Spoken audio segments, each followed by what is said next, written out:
Good morning বন্ধুরা, welcome back to my channel. বন্ধুরা, তোমরা সবাই কেমন আছো? আজকে আমরা ভালো বলবো না, কেননা সকাল থেকেই না বরের শরীরটা ভীষণই খারাপ। তার আগের দিন থেকে বর বলেনি, তার জন্য বিশেষ মনটা খুব একটা ভালো নেই। তাও কাজ তো করতেই হবে, বলে সংসারের কাজ ফেলে রাখলে হবে না একদম। তাই সংসারের কাজটা শুরু করে দিলাম। বর দোকানের দিকে গেছে, জানি না কত বললো তো দোকানদারি করতে পারবো, তাও গেছে। যাওয়ার পরে আমি এখানে আজকে কিচ্ছু খেয়ে যাইনি, শুধু একটু জলমুড়ি খেয়ে গেছে।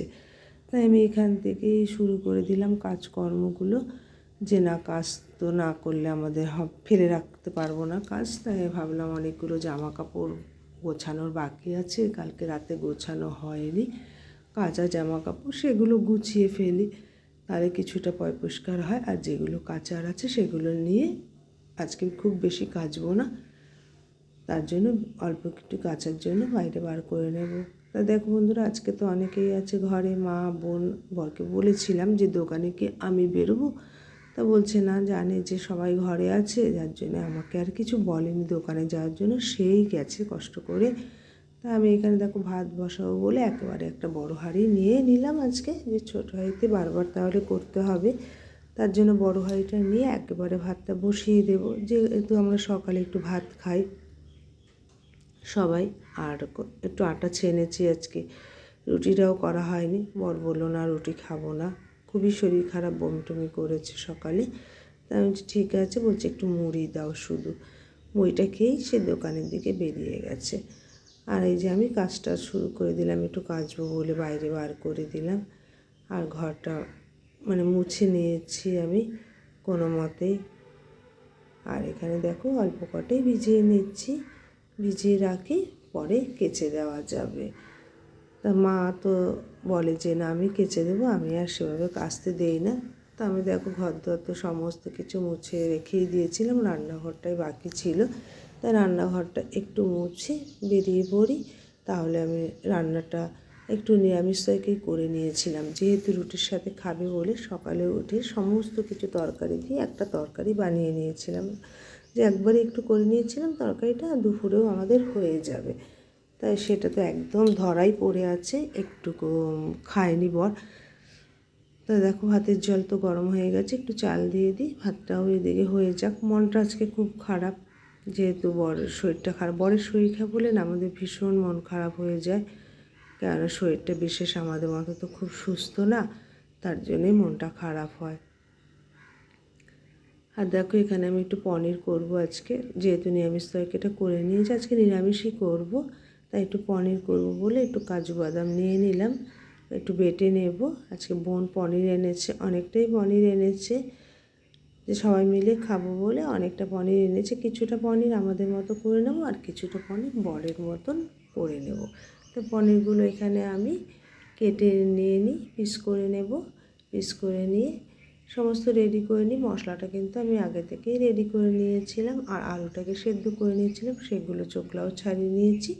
দেখো তার ফাঁকে কিন্তু কটা বাসনও ছিল, মেজে নিয়েছি। আমি সাধারণত না খুব বাসন টাসন জমাই না, জানি আমার খুব অসুবিধা হবে একা সংসার, তার জন্য ফাঁকে ঝুঁকে আমি আমার মতন করে সুবিধা মতন করে আমি কাজ করে ফেলি।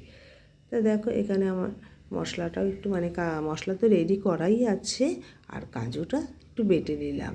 আর নিরামিষ পনির তরকারি, সাধারণত আমি নিরামিষই খাই, পনিরটা একটু কাজু বাটাটা দিই, ভালো লাগে আমার কাছে, তার জন্যই ওটা বেশ গ্রেভি টাইপেরও হয়।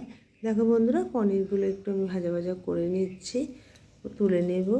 সমস্ত পনিরগুলোই একসাথে ভেজে নেব। আর এখানে দেখো মশলাটাকে আমি রেডি করে নিয়েছি। এখানে জিরে বাটা, আদা, ধনে গুঁড়ো আছে, আর কাজু বাটা দিয়েছিলাম, আর একটু লঙ্কা গুঁড়ো, যেহেতু আজকে আমার সবাই আছে বলে একটু আলাদা রান্না করব, আর নইলে তুমি সাধারণত একসাথেই রান্না করি।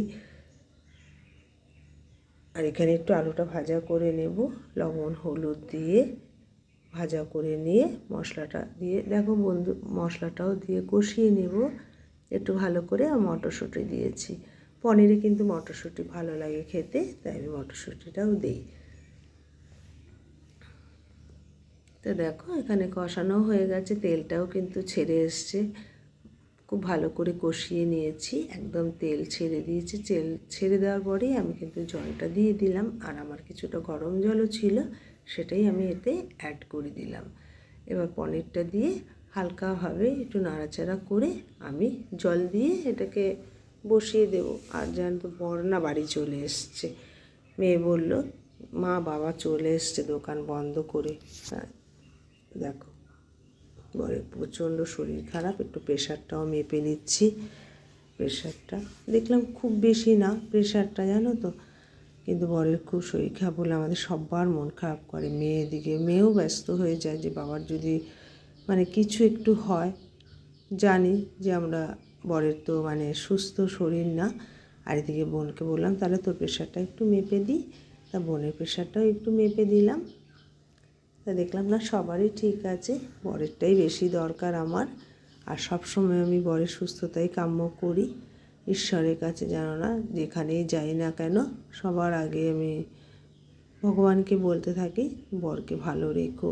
অনেক কষ্ট করে, জানো না, আমি এই জায়গাটায় এসছি আজকে, দুটো ডাল ভাত মানে খেতে পারছি, বরই আয় করছে, কী আর বলবো। এখানে মানে খুবই কষ্টের একটা জায়গা আমাদের। তাই দেখো এখানে পনিরটাও রান্না করে নিয়েছি, বরেরটাও রান্না করে নেব, আলাদা করে রেখে দিয়েছি। আর ওদের রাধে সারা ঘর ঘুরঘুর করছে। আর এখানে ভিজিয়ে রেখেছিলাম সেটা বোন কেচে দিয়েছে আর মা মেলে দিয়েছে। আজকে সবাই হাতে হাতে কাজ করে নিয়েছে, যেহেতু আমার আজকে ভীষণ দেরি হয়ে গেছে বরের শরীরটা খারাপ বলে। মনটাও ভালো নেই, কাজকর্ম একদম ভালো লাগছে না করতে। আর দেখো একটু মানকচু ভাবলাম সবাই আছে একটু বাটা করে নিই, বর খাবে না এটা, তা আমাদের মতন করে একটু বাটা করে নিয়েছি। তার মধ্যে মানে গ্রেট করে নিয়ে আর এখানে একটু কালো সর্ষে আর কাঁচা লঙ্কাটা বেটে দিয়ে দিয়েছি। দেখো এখানে লবণ আর সামান্য কাঁচা তেল দিয়ে এটাকে ভালো করে মেখে নেব, তাহলে কিন্তু আমার রান্নাঘরে মোটামুটি কাজ কমপ্লিট হয়ে যায়। আজকে এই দিয়ে আমরা সেরে ফেলবো খাওয়াটা দুপুরের। কচু বাটা নিরামিষ তরকারি তো পুরো ধরা আছে, আর পনির। দেখো বন্ধুরা অনেকটা টাইম কেটে গেছে, তার মধ্যে আজকে মা চলে যাবে। মানে মা ধরো এসে যদি 2 দিন থাকে, যাওয়ার পরে না সত্যি মনটা ভীষণ খারাপ হয়। তাই বোনকে বলছি দেখ মা 2 দিন আসলেই চলে যায়, আর ভালো লাগে না। আসে না সেটা কিন্তু একরকম, আর এসে চলে গেলে সেটা আরও একরকম। মা কিন্তু মাই হয়, মায়ের জায়গাটা তো আর কেউ মানে নিতে পারে না এসব জায়গাগুলো। তো দেখো আমরা সবাই চা খেয়ে নিচ্ছি। মা বলছিল চলে যাও, আমি না, চা না খেয়ে বেরোতে পারবা না। তাই ভাবছি একটু বাসে তুলে দিয়ে আসি, আবার কবে আসবে জানি না। সবসময় বলি যে এসো, তা আমাদের বাড়িতে থাকলে ভালো লাগে। তো দেখো বাসও চলে এসছে, কেননা সন্ধে হয়ে যাবে, শীতের ছোটোবেলা যেতে যখন হবেই, তাও 5টা বাজে, যেহেতু বড় দোকানে বেরিয়ে গেছে, মাও চলে গেল, আমরাও এবার বাড়ি ফিরে যাব। সন্ধেটা করে নিই, সন্ধেও হয়ে এসছে। আর অন্যদিন থাকলে তো মা ঘরটা কিছুটা ধরো মা ঘরটা ঝাঁট দিয়ে দেয়, আমি আবার এসে ঘরটা কোনো মতে একটু ঝাঁটা দিয়ে সন্ধেটা করে নিচ্ছি। এখানে সন্ধেটা করে নিয়ে মেয়ে বলছে মা আমার না অনেক পড়া, সে আগের মতন তুমি আমাকে একটু পড়িয়ে দাও, কেননা আবার ওদের এক্সাম শুরু হয়ে যাবে। তাই বলছি ঠিক আছে তাহলে পড়িয়ে দেবো। মানে এতটা ওদের সত্যি, জানো না, পড়াতে গিয়ে দেখলাম মানে এত কঠিন ইংলিশ, এটা আমাদের দ্বারা সত্যি সম্ভবপর নয়, খুবই কষ্ট। যারা ইংলিশে খুব পটু তারাই হয়তো পারবে।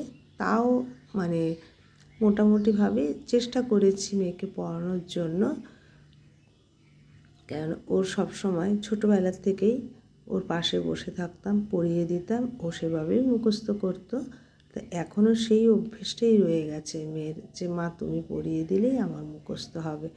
কী করে পড়বো আমি জানি না, থাকে তো হস্টেলে, বলছে ভাবছি কি বাড়িতে থেকে যাতায়াত করবো নাকি পড়ার জন্যই ওর সমস্যাটা হয়ে যাচ্ছে। তো দেখো বন্ধুরা একটু পড়াতে বসে গেলাম আমি এখানে। তা বোনরাও আছে ঘরে, ওরাও পরে আবার একটু চা করে নিয়ে ওদেরকেও চা দিয়ে দেবো। তাই সেই ফাঁকে মেয়েকে একদম পড়ানোর সময় দেওয়া হচ্ছে না, তাই ভাবলাম ঠিক আছে বসে যাই। দেখো না বসলে কিন্তু আর হবে না, তাই একটু বসিয়ে কোনো মতে একটু পড়ানোর চেষ্টা করছি মেয়েকে। মেয়ে কিন্তু এতেই খুব বেশি যে না, ও ভাবছে যে আমার এখানেই পড়াটা মুখস্থ হবে, এভাবে পড়লেই তাই বন্ধুরা, তা আমি এখান থেকেই বিদায় নিলাম আজকে। তাই তোমরা সবাই ভালো থেকো, টাটা। আমার অন্য কোনো ভিডিওতে তোমাদের সাথে আবারও দেখা হবে। দেখো এদের রাধে সারা ঘর ঘুরে বেড়াচ্ছে।